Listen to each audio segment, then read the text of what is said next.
नमस्कार साथियों, आज का हमारा टॉपिक है भारत में अंग्रेजी शासन के सकारात्मक और नकारात्मक पहलू पर चर्चा। साथियों, अंग्रेजी शासन के विषय में चर्चा करने से पहले कुछ बात मैं आपको बता दूं कि भारत का अगर इतिहास अगर आप देखो समग्रता से, उत्तरी भारत में एक शासक हुए हर्षवर्धन। हर्षवर्धन की मृत्यु के बाद में भारत में मुख्य रूप से हम देखते हैं कि राजपूत काल आता है, और राजपूत काल की अगर चर्चा करें तो 7वीं शताब्दी से लेकर 12वीं शताब्दी तक माना जाता है। इसी बीच में मुस्लिम शासकों का या मुस्लिम आक्रमणकारियों का भारत में आगमन होता है, जिसमें मोहम्मद बिन कासिम पहले मुस्लिम आक्रमणकारी पर आक्रमण किया, और कहाँ किया? सिंधु राज्य पर। और उस समय सिंध राज्य का शासक दाहिर था। इसके बाद में हम देखते हैं कि लगातार मुस्लिम आक्रमणकारियों ने भारत पर आक्रमण किए। मोहम्मद गजनवी ने भारत पर 17 बार आक्रमण किया।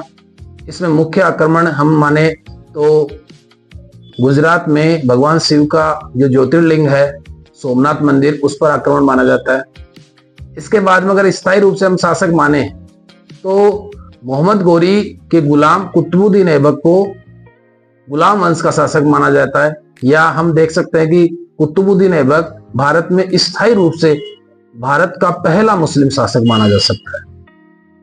इसके बाद में हम देखते हैं कि मुख्य रूप से सल्तनत काल की शुरुआत होती है। सल्तनत काल अगर हम देखें मुख्य रूप से तो यह 1206 से लेकर 1526 तक माना जाता है। और सल्तनत काल के बाद में मुगल काल भारत में आता है। मुगलों में हम देखते हैं कि 6 राजा सबसे मुख्य माने जाते हैं। पहले बाबर, दूसरे हुमायूं, तीसरे अकबर, चौथे जहांगीर, पांचवें शाहजहां और छठवें औरंगजेब। औरंगजेब के बाद में मुगल साम्राज्य छिन्न भिन्न हो जाता है, और उसका कारण सीधा सा था कि मुगल साम्राज्य बहुत विशाल था।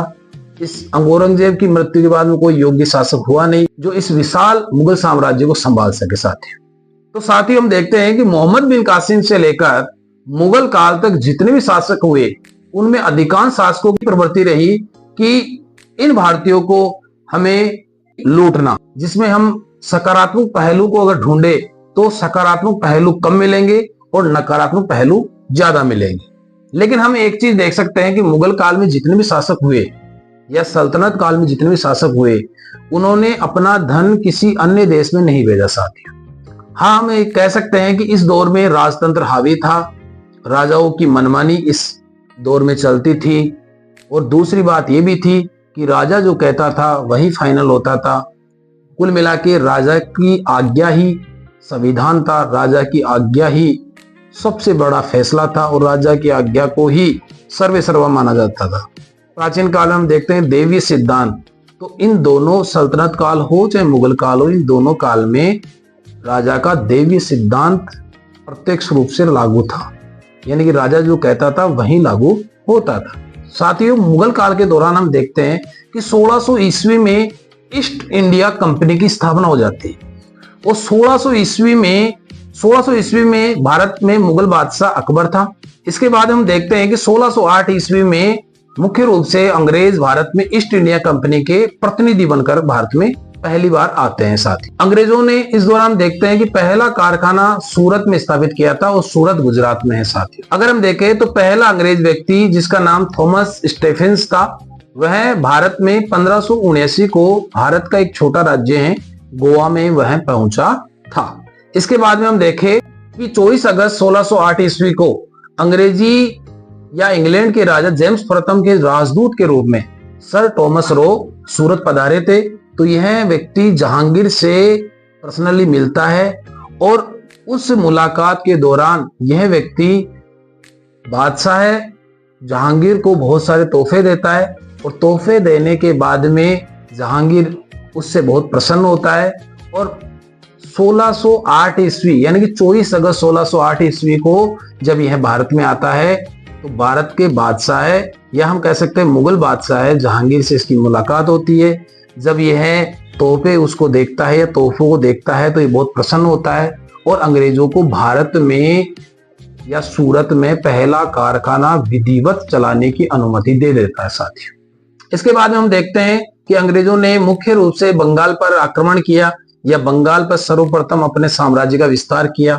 इस दौरान इनको देखते हैं कि दो युद्ध मुख्य रूप से लड़ने पड़ते हैं। एक तो प्लासी का युद्ध जो 1757 का हुआ और दूसरा बक्सर का युद्ध जो 1764 को हुआ। तो अंग्रेजों ने नवाब सिराजुद्दौला के साथ लड़ाई लड़ी और बक्सर के युद्ध में मीर कासिम के साथ लड़ाई लड़ी। इन दोनों युद्धों में अंग्रेज जीत जाते हैं साथियों। और रॉबर्ट क्लाइव अंग्रेजों का प्रतिनिधि होता है या हम कह सकते हैं अंग्रेजों का गवर्नर होता है। और इन दोनों युद्धों के बाद में बंगाल पर अंग्रेजों का स्थायी रूप से कब्जा हो जाता है साथियों। अब हम साथियों देखें कि बंगाल एक्चुअली में उस समय कैसा था, तो हम देख सकते हैं कि वर्तमान बिहार, पश्चिम बंगाल, असम, बांग्लादेश यानी कि जो देश है बांग्लादेश, वो उड़ीसा, झारखंड, ये सारा प्रदेश साथियों मुख्य रूप से हम देखें तो बंगाल के अंदर आता था। तो इतने बड़े साम्राज्य को उन्होंने अपनी ताकत के बल पर कब्जा कर लिया था साथियों। इसके बाद में हम देखते हैं कि अंग्रेजों का मैसूर पर आक्रमण होता है। मैसूर में उनको सर्वप्रथम हैदर अली और इसके बाद में उनके पुत्र टीपू सुल्तान के साथ लड़ाई लड़नी पड़ती है। वहां पर भी अंग्रेज जीत जाते हैं। इसके बाद में हम देखते हैं कि अंग्रेजों का जो शासन है वो बंबई की तरफ बढ़ता है। मैसूर के बाद में बंबई पर वो आक्रमण करते हैं, जहां उनको मराठों से सामना करना पड़ता है, मराठों से युद्ध लड़ना पड़ता है। वहां पर भी अंग्रेज जीत जाते हैं साथियों। और आगे हम देखते हैं अवध यानी वर्तमान उत्तर प्रदेश, और उत्तर प्रदेश पर भी वह अपना शासन स्थापित करने में सफल हो जाते हैं। इस तरह धीरे धीरे धीरे अंग्रेज संपूर्ण भारत पर अपना कब्जा जमा लेते हैं साथियों। तो अंग्रेजों का धीरे धीरे शासन स्थापित हो गया। अब उनका जो प्रमुख होता था वो होता था governor general. East India company का जो प्रमुख होता था वो गवर्नर जनरल होता था। बंगाल में सर्वप्रथम शासन स्थापित हुआ। तो इन जितने भी गवर्नर जनरल हुए, इन्होंने कुछ काम किए या कुछ सुधार किए या कुछ कानून लागू किए अपनी अथॉरिटी के द्वारा, अपने अधिकारों के द्वारा कुछ काम किए साथी। उन कामों के बारे में प्रतियोगी परीक्षाओं में हर बार क्वेश्चन पूछा जाता है। तो उन कामों के विषय में या उन जो काम अंग्रेजी गवर्नर जनरलों ने करवाए उनके बारे में हमारे मुख्य बिंदु पर चर्चा करें, उससे पहले उनके बारे में चर्चा कर लेते साथियों। तो ये प्रश्न ध्यान से आप सुनना। तो बंगाल के प्रथम गवर्नर जनरल कौन थे? वारेन हेस्टिंग्स थे साथियों। इसके बाद में हम देखते हैं कि बंगाल में लॉर्ड जॉन सॉर, इन्होंने हस्तक्षेप की नीति अपनाई थी। ये प्रश्न अच्छा है, ये प्रश्न अच्छा है कि बंगाल में सर्वप्रथम हस्तक्षेप की नीति किसने अपनाई थी? तो लॉर्ड जॉन सॉर ने अपनाई थी। इसके बाद में देखते हैं लॉर्ड वेलेस्ली। लॉर्ड वेलेस्ली का मुख्य जो काम था वो था भारत में साइक संधि की स्थापना करना। साइक संधि क्या है साथियों, इसके बारे में हम चर्चा कर लेते हैं। साथियों, साइक संधि की चर्चा करें इससे पहले लॉर्ड वेलेस्ली के विषय में पढ़ लेते हैं। लॉर्ड वेलेस्ली जब भारत में आया तो उसने यह अध्ययन करवाया कि अंग्रेजी जो बजट है या अंग्रेजों का जो बजट है सबसे ज्यादा किस में खपत हो रहा है या किस में खर्च हो रहा है। तो साफ साफ उस अध्ययन से पता चला कि सैनिक व्यवस्था में ही अंग्रेजों का बजट सबसे ज्यादा खर्च हो रहा है। तो लॉर्ड वेलेस्ली ने साइक संधि प्रथा लगा दी। साइक संधि प्रथा अन्य राज्यों से की जाती थी। बदले में ये वादा लेते थे अंग्रेज कि हमारी सेना आपके पास रहेगी, जब भी कोई राज्य आप पर आक्रमण करेगा तो अंग्रेजी सेना आपकी मदद करेगी। बदले में वह राज्य उस सेना को वेतन देता था, सैनिकों को रहने के लिए जगह देता था। कुल मिला के संपूर्ण व्यवस्था वो राज्य करता था। बदले में एक ही चीज थी कि अंग्रेज ये वादा करते थे कि आपके राज्य पर कोई आक्रमण करता है तो हम आपकी मदद करते हैं। इससे अंग्रेजी जो बजट था वो बढ़ा या अंग्रेजी जो खर्च था वह कम हुआ। इसके बाद में हम देखते हैं लॉर्ड वेलेस्ली के बारे में अगर हम देखें तो यह अपने आप को लॉयन ऑफ बंगाल कहता था साथियों। तो ये भी अच्छा प्रश्न है कि लॉयन ऑफ बंगाल किसे कहते थे? लॉर्ड वेलेस्ली को। अगर अंग्रेजों में जितने भी गवर्नर जनरल हुए उनमें प्रमुखता से अगर हम देखें तो लॉर्ड विलियम बेंटिंग का उनमें सर्वोच्च स्थान आता है साथियों। लॉर्ड विलियम बेंटिंग ने कौन कौन से कार्य किए आप देखो। 1829 में राजा राम मोहन राय राजा जी की सहायता से इन्होंने सती प्रथा का अंत किया था साथियों। इसके बाद में शिशु बालिका वध भी इन्होंने बंद किया था या शिशु बालिका वध पर प्रतिबंध भी इन्होंने ही लगाया था। इसके बाद में ये पहला गवर्नर जनरल था जिसने साफ साफ कह दिया था कि अंग्रेजी जो सैन्य व्यवस्था है या सैन्य व्यवस्था में अगर कोई सैनिक शामिल होगा तो जाति, पंथ, रंग, भेद इन सब से पृथक होकर निष्पक्ष रूप से उसको लिया जाएगा। इसके बाद में हम देखते हैं चार्ल्स मेडकोफ। चार्ल्स मेडकोफ के बारे में सबसे अच्छी बात यह है कि इसे भारतीय प्रेस का मुक्तिदाता कहते हैं। यानी कि सर्वप्रथम इस व्यक्ति ने कहा था कि आप मीडिया हो या समाचार एजेंसी हो, इनमें निष्पक्ष रूप से अपनी बात रखें और भारतीयों की समस्या को उजागर करें। अगला अगर हम देखें लॉर्ड एलिनब्रो कि इन्होंने सर्वप्रथम रविवार का अवकाश शुरू किया था। इसके बाद हम देखते हैं कि इसने दास प्रथा का अंत किया था। यानी कि किसी भी प्रकार की दास प्रथा का अंत करने वाला अगर कोई था तो वो था लॉर्ड एलिनब्रो। इसके बाद हम देखते हैं लॉर्ड होर्डिंग, इसने नरबलि प्रथा पर रोक लगाई थी। अगला अगर हम देखें लॉर्ड डलहौजी। लॉर्ड डलहौजी का शासन मुख्य रूप से 1857 की क्रांति के लिए उत्तरदायी माना जाता है। साथ ही इसने शासन अच्छा नहीं चलाया और कई कार्य भी किए, लेकिन कई बुरे काम भी किए। तो इनका एक अच्छा काम यह था, सार्वजनिक निर्माण विभाग की स्थापना की थी इन्होंने। दूसरा, भारतीय लोक सेवा आयोग की स्थापना की थी।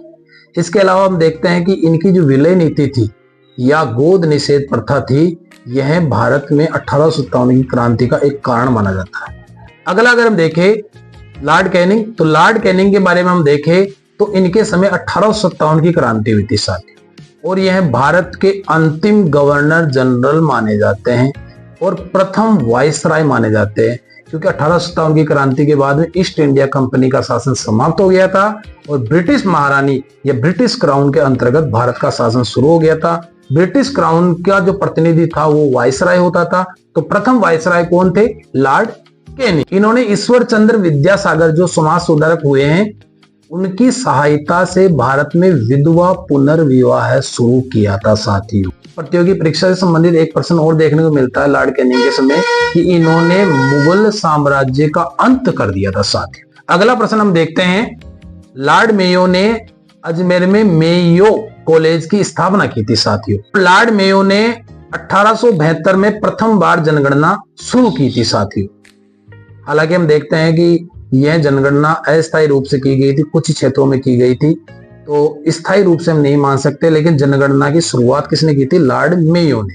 और लॉर्ड मेयो ने कृषि विभाग की स्थापना की थी साथियों। अगला हम प्रश्न देखते हैं लॉर्ड नॉर्थब्रुक।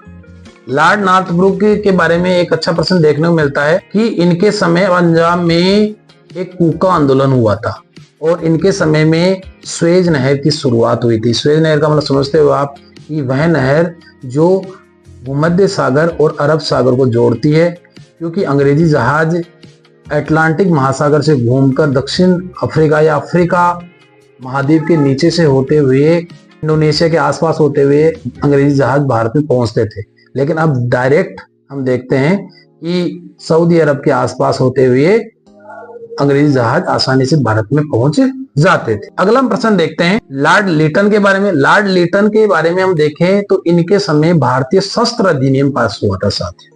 शस्त्र अधिनियम किसके समय पास हुआ? लॉर्ड लिटन के समय। अगला हम प्रश्न देखते हैं लॉर्ड लिटन के समय भारत में वर्नाकुलर प्रेस एक्ट शुरू हुआ था, यानी कि भारत में भारतीय समाचार पत्रों पर रोक किसने लगाया?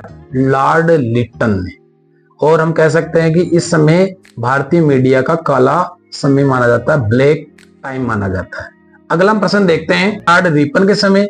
जो लॉर्ड लिटन ने वर्नाकुलर प्रेस एक्ट लगाया था, लॉर्ड रिपन ने उस पर प्रतिबंध लगा दिया था और भारतीय मीडिया को वापस ये कह दिया था कि आप अच्छे समाचार पत्र या मर्यादित समाचार पत्र छाप सकते हो। अगला हम प्रश्न देखते हैं लॉर्ड रिपन ने भारत में स्थानीय स्वशासन की स्थापना की थी और हम देखते हैं कि प्रथम बार स्थायी जनगणना 1881 में हुई थी। 1881 में इन्होंने ही भारत में स्थायी जनगणना शुरू की थी। हम एक प्रश्न देख सकते हैं कि इस समय राजपूताने और हैदराबाद को इस जनगणना में शामिल नहीं किया था। अगला हम प्रश्न देख सकते हैं लॉर्ड डफरिन। और लॉर्ड डफरिन के समय भारतीय राष्ट्रीय कांग्रेस की स्थापना हुई थी 1885 में। हाल ही में इसके भारतीय राष्ट्रीय कांग्रेस के अधिवेशन और स्थापना से संबंधित प्रश्न मैंने डाले, उसको जरूर देखना साथियों।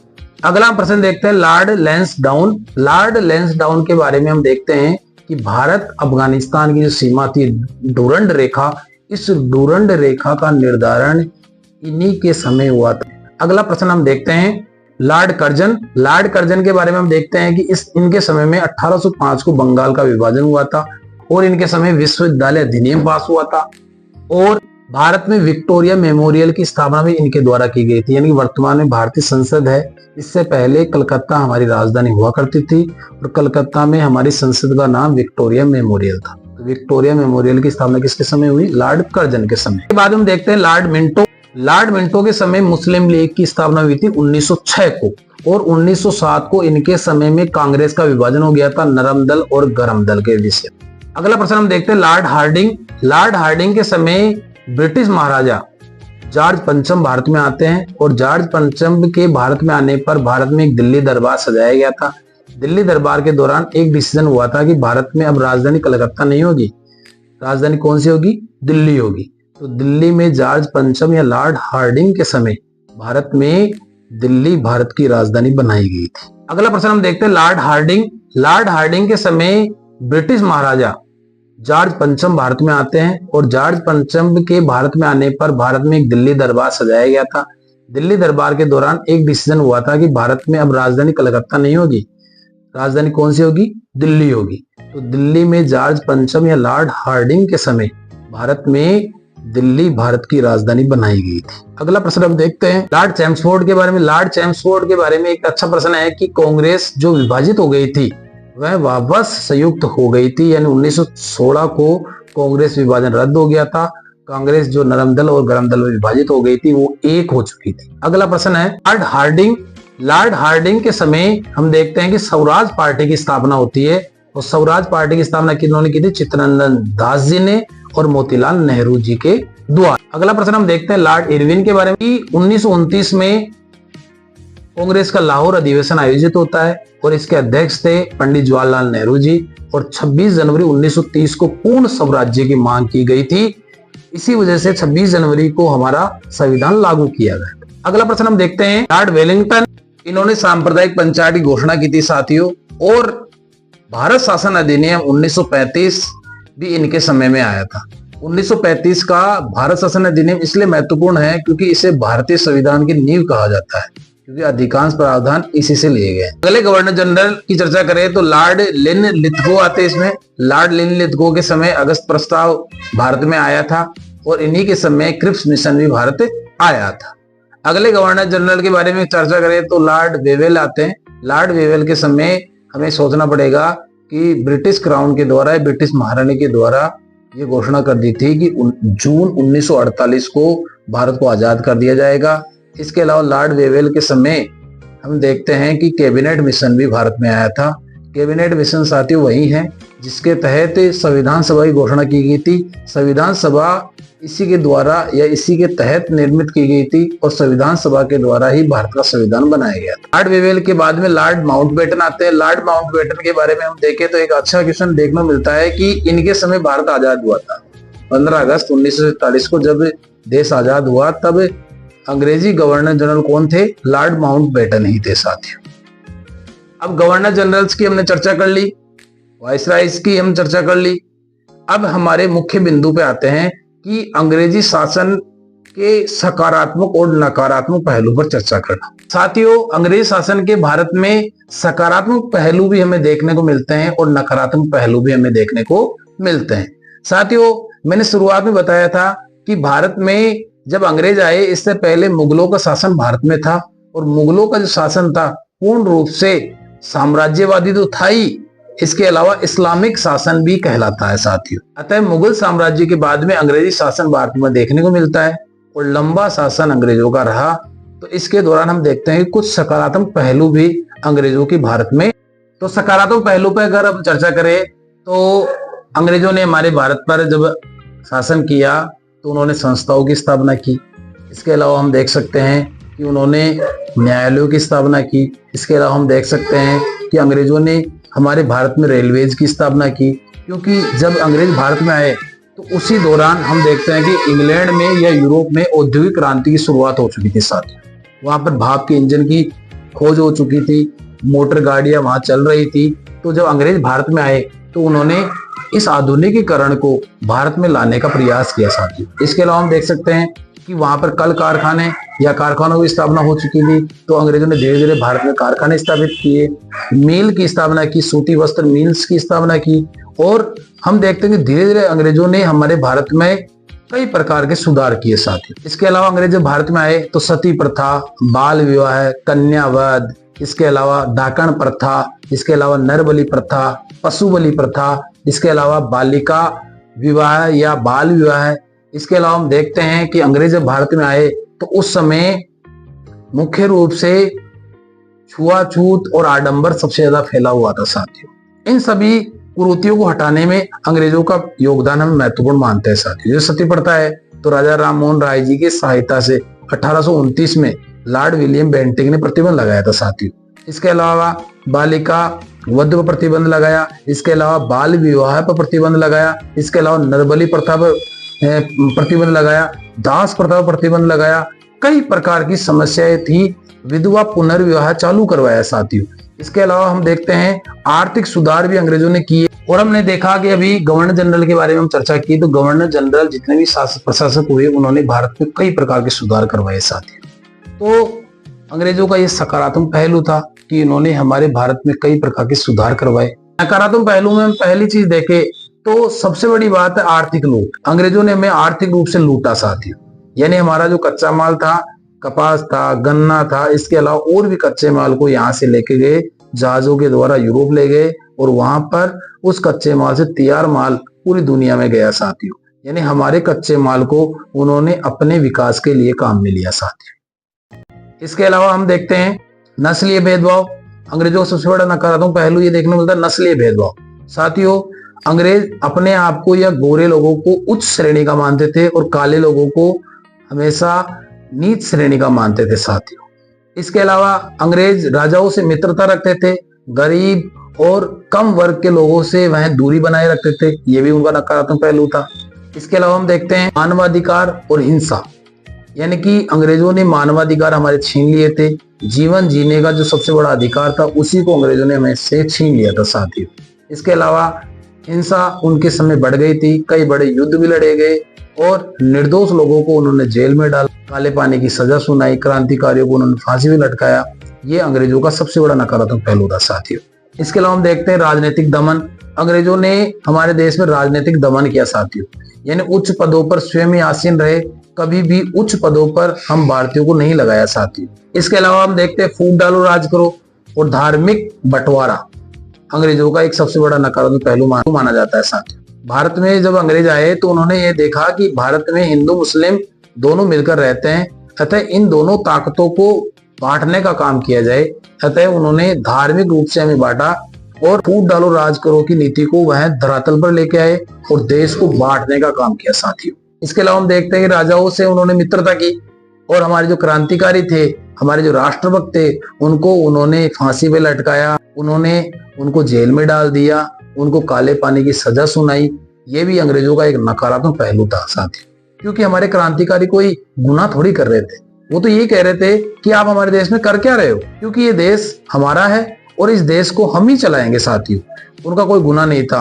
अतः उन्होंने जब भी विरोध किया या तो उनको फांसी में लटका दिया या उनको उन्होंने जेल में डाल दिया, काले पानी की सजा सुनाई। ये एक नकारात्मक पहलू था साथियों। अतः इससे पहले हमने गवर्नर जनरल्स के द्वारा जो काम किए गए या वायसराय के द्वारा जो काम किए उन पर भी चर्चा की और इसके अलावा अंग्रेजों के नकारात्मक पहलू और सकारात्मक पहलू पर भी चर्चा की। इससे निष्कर्ष यही मिलता है साथियों कि अंग्रेजों ने जितने भी सकारात्मक काम किए उनके पीछे उनका स्वयं का स्वार्थ था साथियों।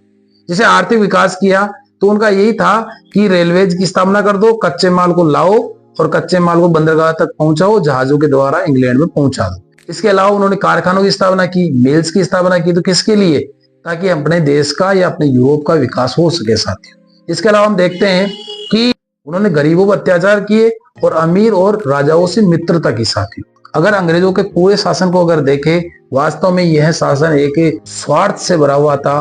कभी भी उनके द्वारा जितना भी शासन चलाया गया वह भारत के हित में नहीं था। इसलिए तो साथियों लंबे समय से हम देखें तो 1857 की क्रांति से पहले, 1857 की क्रांति के दौरान या इसके बाद में संघर्ष हमारे क्रांतिकारियों ने किया और एक लड़ाई लड़ी साथियों।